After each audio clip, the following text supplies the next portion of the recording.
a fragile throne. They are preparing us for 1984 in 2024, 40 years later, the hermetic number of distillation, the process of artificial breakdown, and alchemical purification. Most of the Big Brother totalitarian society will be in place by 2025, so they foresee. But the problem is that more and more people are beginning to rebel against the prevailing, inverted social milieu, the morass of valueless consumerism and mindless decadence, reverence to a chaotic social myth that now seeks to bind us, the progressive deconstruction of the human spirit and its inclination towards natural order. A state of nature now prevails in the West, a chaos of competing divisiveness. Thus, if society resembles a state of nature, then why should we continue to maintain this society in its current form? We compromise our agency and primal tendency for what? To be enslaved and broken down by a ruling class who thinks that our life is useless unless it temporarily sates their gluttonous need for luxury and exploitation of the human crop. The useful class, us, now despises the ruling class, and the ruling class are so utterly out of touch and actively insane in their policies and behaviour that they look dangerous and a threat to mostly everyone, even if it is but subconsciously felt.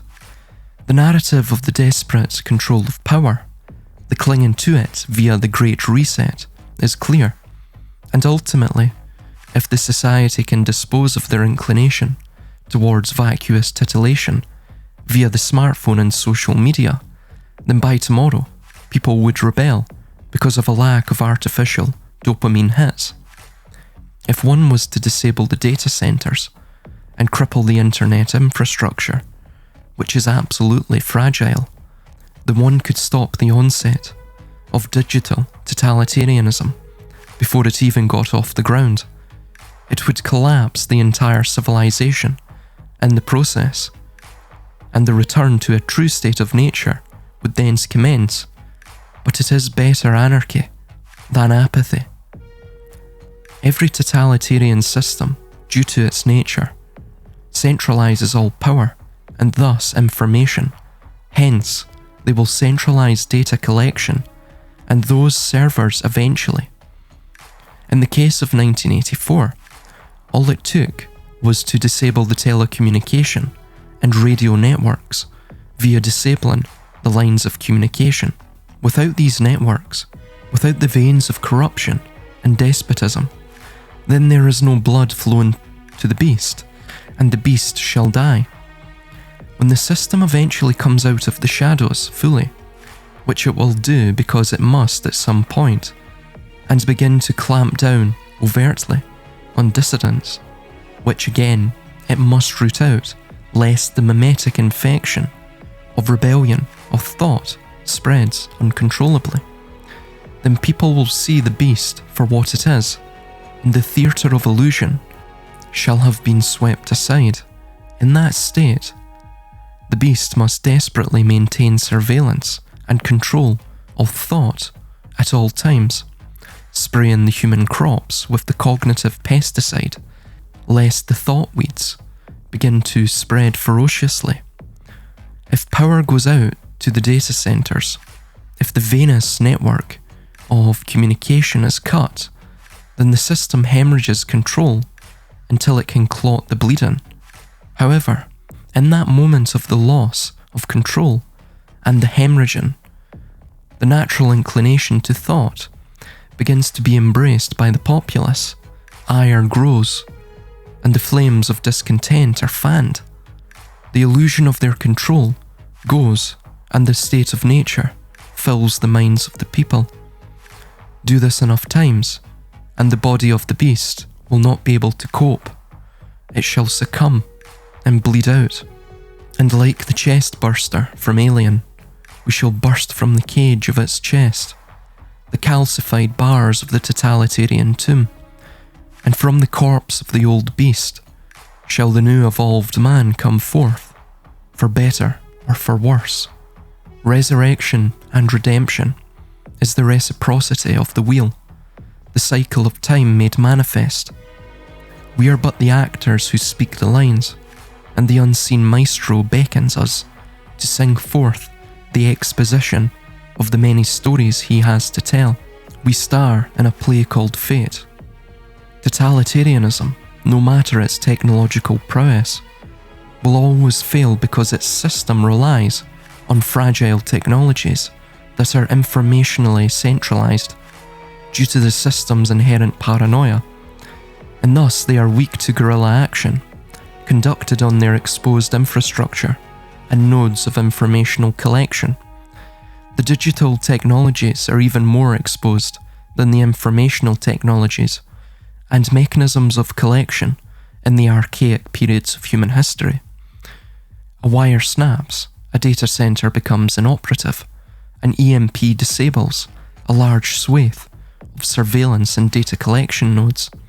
Largely, all one would have to do is to study the structure of the information system that they are using and merely develop a strategy around exploiting its weakness, as all informational systems, even the human informational system, have weak points within their collection, processing, and outputting of information.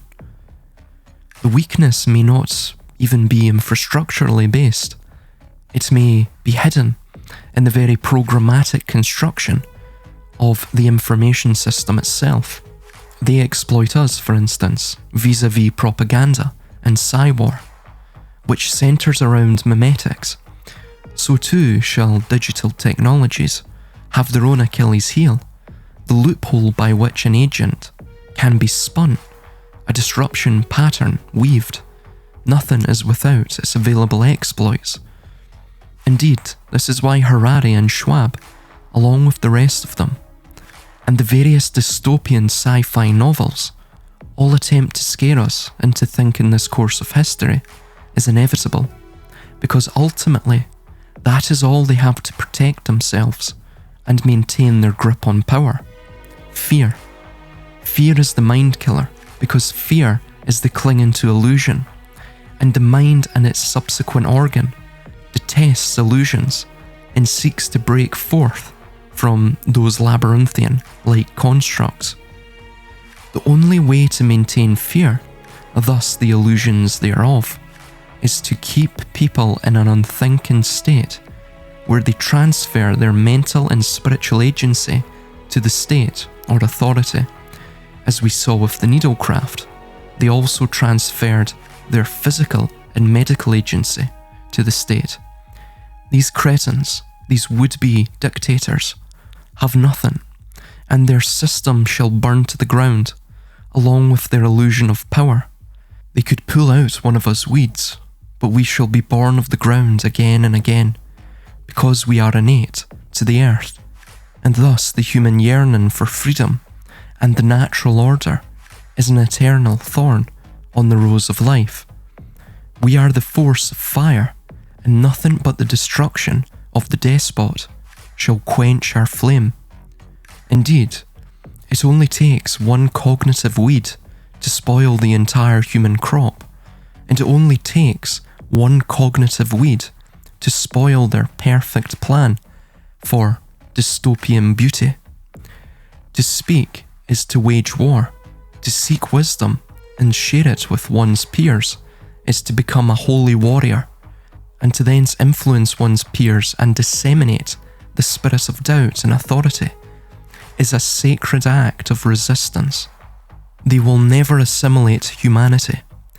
They are right when they say, quote, "We are a cancer on this earth," for we are, and we consume and tear down from the inside out those who are oppositional to the supreme equilibrium of the universe.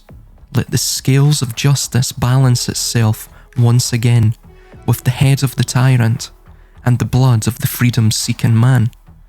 Such are the sinews of our history and the echoes of all time. It is our destiny, nay, our duty, and we need only speak for it to be so. There is strength in the word, and the truth shall set you free. This is why they try to silence us and narrow the availability of words, because without an extensive lexicon to rely upon, then thoughts and the truth cannot be easily disseminated and made to inspire the spirit of rebellion within the people. Truth is the law is truth. All other laws written that do not obey lawful truth are not laws but petty conjurations of tyranny. I'll huff and I'll puff, and I will blow your house down. Speak, share, and be unafraid, and watch as the house of cards continues to fall.